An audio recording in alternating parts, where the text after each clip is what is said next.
పాలకులు మారుతున్నా, బోర్డులు మారుతున్నా, బోర్డు మెంబర్లు, చైర్మన్లు మారుతున్నా, టీటీడీలో మాత్రం లోపం కనిపిస్తోందా? ఓకే.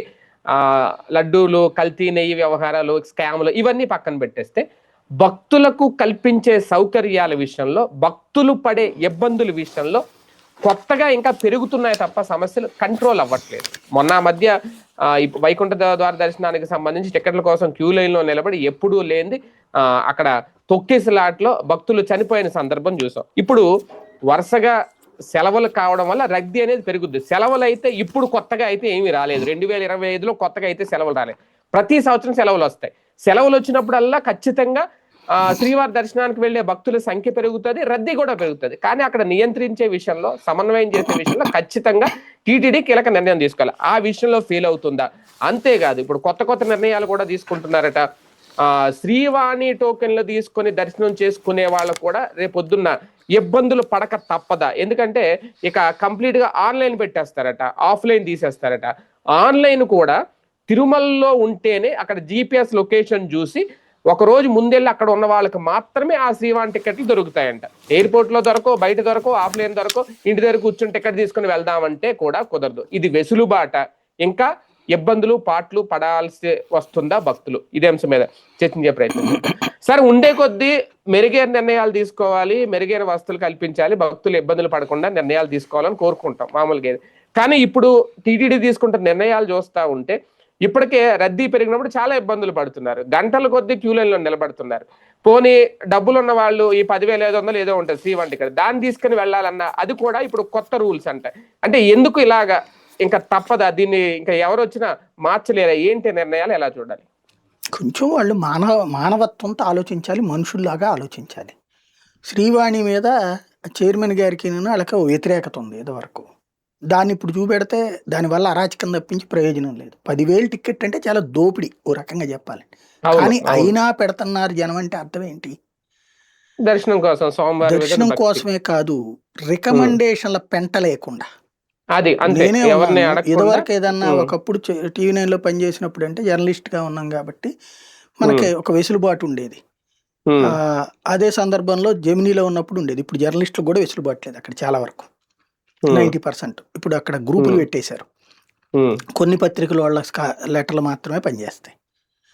అదో సమస్య అయిపోయింది, నెంబర్ 1. రెండోది, ఆ తర్వాత నేను చూశాను రాజకీయ నాయకులతో. ఇప్పుడు ఫర్ ఎగ్జాంపుల్ ఇంతకుముందు నేను వెళ్ళాను గుడికి, వెళ్ళినప్పుడు అప్పుడు జగన్ ప్రభుత్వం అధికారంలో ఉంది. ఒకరో ఒక ఎమ్మెల్యేనో మంత్రినో చెప్పించుకుని వెళ్ళొచ్చు మనం. వద్దు అనుకున్నా నేను. ఎందుకంటే వాళ్ళని అడిగేది ఏంది దర్శనం గురించి? వాళ్ళు చెప్పాలి మీకు ఏర్పాటు చేస్తాను రమ్మనం అనేసి. ఎవరు అనరు అట్లాగా, అంత అభిమానం ఎవరు చెప్పరు, ఎవరు చూపించరు. అప్పుడు నేను ఆలోచించింది ఈ 10,000 రూపాయల టోకెన్. 10,000 రూపాయలు పెట్టి టికెట్ కొనుక్కున్నాను, వెళ్ళాను. ఎందుకు? నేను ఎఫర్ట్ చేయగలను కాబట్టి.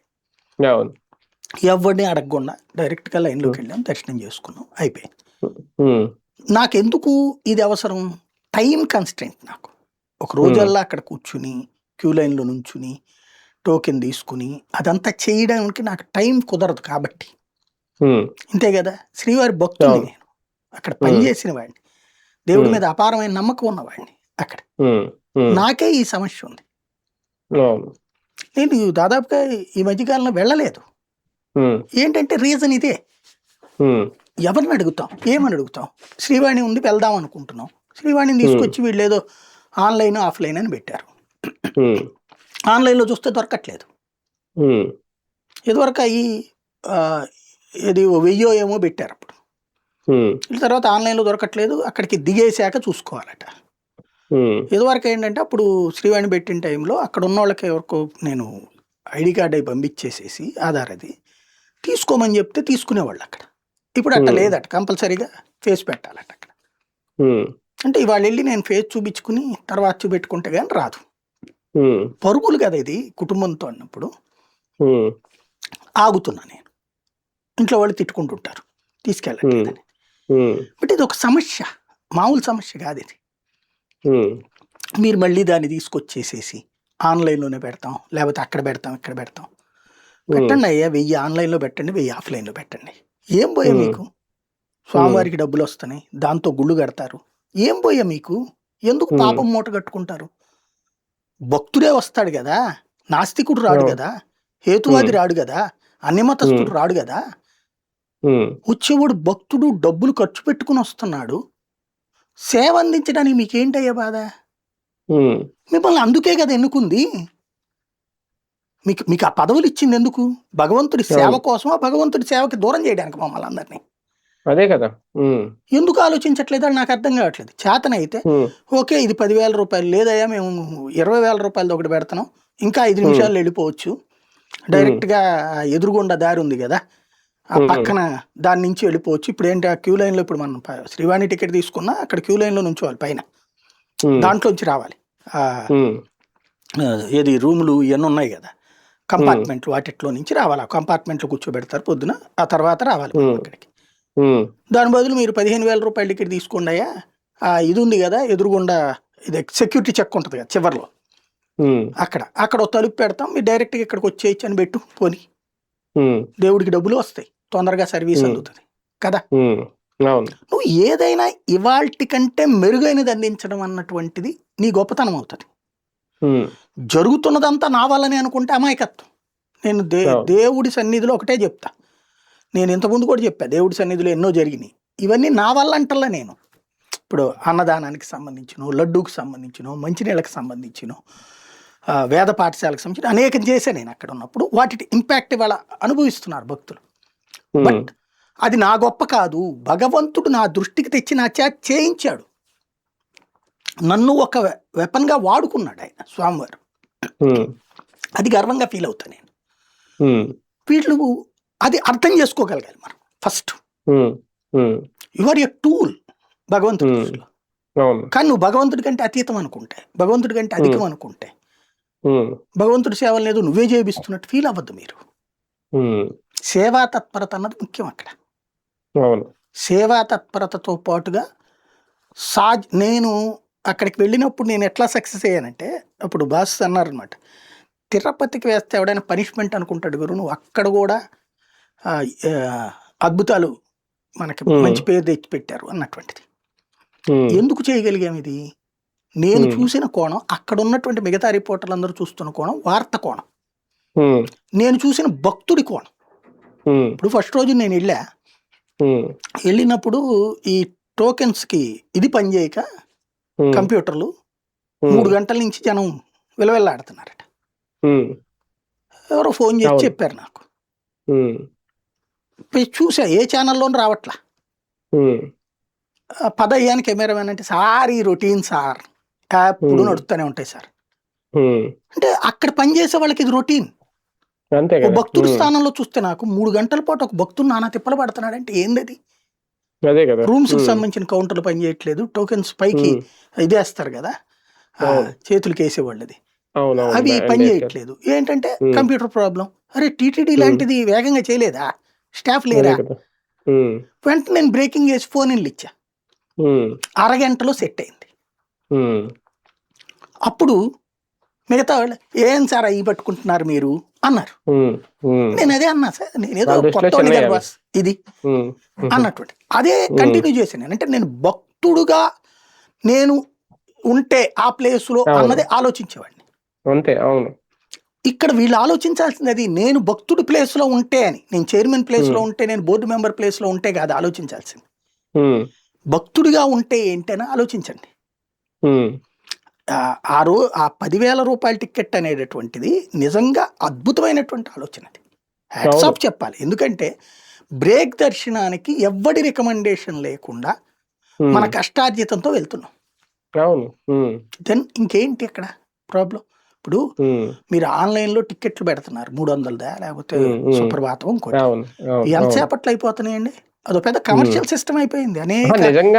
నిజంగా సిఫార్సు లేకతో విఐపి బ్రేక్ దర్శనానికి వెళ్ళాలనుకునే వాళ్ళు 10,000 రూపాయలు పెట్టుకునే స్తోమత ఉన్న వాళ్ళే వెళ్తారు. అది వాళ్ళు 10,000 పెట్టుకుంటారు. అవసరమైతే శ్రీవాణి టికెట్లు ఇంకా కోటా పెంచండి, పోనీ ఇంకో 100-200 పెంచితే అటు వెళ్ళే వాళ్ళు ఇటే వస్తారు. అది కాకుండా ఇప్పుడు కొత్త రూల్ పెట్టి ముందే తిరుమలలో ఉన్న వాళ్ళకేనంట, ఆ జిపిఎస్ లొకేషన్ లో ఉన్న వాళ్ళకే ఆ టికెట్లు దొరుకుతాయంట. ఒకవేళ అక్కడికి వెళ్ళిన తర్వాత ఇది దొరకకపోతే అప్పుడు ఏంటి పరిస్థితి? వెళ్ళిన వాళ్ళు ఉండాలి, ఉండి ఇంక రోజు అక్కడ కూర్చొని చూసుకోవాలి. మరి అన్ని రోజులు రూమ్లు ఇస్తారా వీళ్ళు? దర్శనం లేకుండా పైన కాదు, అప్పుడు కింద ఉండాలి. పైన కూడా ఎవరు? పైన నీకు ఇది ఉంటేనే అది ఇస్తారు, రూమ్ ఇస్తారు. అప్పుడు ఎన్ని రోజులని కింద రూమ్ తీసుకొని ఉంటాడు, ప్రైవేట్ రూమ్ చెప్పేది అదే కదా, తీసుకొని. భక్తుడి కోసం భక్తుడి కోణంలో నుంచి కాకుండా వీళ్ళు కమర్షియల్ కోణంలో లేదా ఏదో సంస్కరణ చేస్తున్నామని దూరం చేస్తున్నారు. అది ఆలోచించుకోవాలి. అది ఆలోచించుకోకపోతే ఎవ్వరేం చేయలేరు. ఇప్పుడు నేను ఉంది, నాకు ఆశ్చర్యం వేసింది. అంటే ఇక్కడ ఉద్యోగికి నిర్వాహకులకి మధ్యన కమ్యూనికేషన్ గ్యాప్ వచ్చినట్టు. తిరుమలలో పనిచేసిన ఏ రిపోర్టర్కైనా తెలుసు, తిరుమలలో పనిచేసే ప్రతి ఉద్యోగికి తెలుసు, క్రిస్మస్ వచ్చిందంటే అక్కడి నుంచి సంక్రాంతి వెళ్ళిపోయి ఒక 2 రోజుల దాకా ఫుల్ ఉంటది ఖచ్చితంగా. గుళ్ళ దగ్గర పనిచేసినటువంటి వాళ్ళకి ప్రతి ఒక్కరికి కావాలి. ఇప్పుడు నేనే నాకున్న సార్, సంవత్సరం చివరాంతంలో దర్శనం చేసుకోవాలనే వాళ్ళు కూడా చాలా మంది ఉంటారు. ఇదివరకు బంధువులు ఎవరన్నా వస్తానంటే బుధ గురువారాల్లో రండి అని చెప్పేవాడిని నేను. అది అవును, వీకెండ్ లో ఎక్కువ ఉంటది కాబట్టి. బుధ గురువారాలు, శుక్రవారం నుంచి రావడం బిగిన్ అవుతుంది. శని ఆదివారాలు అసాధ్యం.